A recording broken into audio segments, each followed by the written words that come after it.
এবং সবচেয়ে ভয়ঙ্কর ব্যাপার হচ্ছে আপনি যখন কারোর উপর জুলুম করেন, ওই মাজলুম আর আল্লাহর মাঝখানে কোনো ফারাক থাকে না। আল্লাহ ওই ফারাকের পর্দা উঠায় নেয়, দোয়া করলেই ওটা আরশে যেয়ে কবুল হয়ে যায়। খবরদার, মজলুমের কান্না কখনো বৃথা যায় না। জীবনের কোনো না কোনো সময়ে এর প্রায়শ্চিত্ত আপনাকে করতে হবে।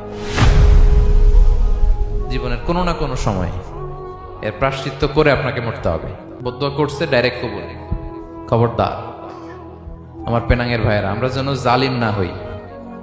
In it's any form, operation in it's any form, যেই কোনো ভাবে, যেই কোনো ক্ষেত্রে, যেই কোনো ধরনের হইতে পারে জুলুম। কাউকে আপনি ছোট্ট কোনো কাজে ঠকালেন, বন্টন নীতিতে ঠকালেন, হ্যাঁ, জমি মেরে দিয়ে ঠকালেন, আমানত মেরে দিয়ে ঠকালেন, ইন ইটস এনি ফর্ম যদি জুলুম করে থাকেন, খবরদার, মজলুমের কান্না কখনো বৃথা যায় না।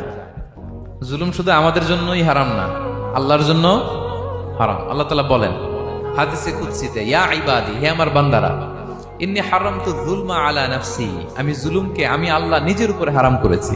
ওয়া জাআলতুহু বাইনাকুম মুহাররামা, এবং এই জুলুমকে তোমাদের উপর হারাম করেছি। ফালা তাযালামু, তোমরা একে অপরের উপর জুলুম করো না। জুলুম শুধু আমাদের উপরই হারাম না, আল্লাহ নিজের উপরও হারাম করেছেন।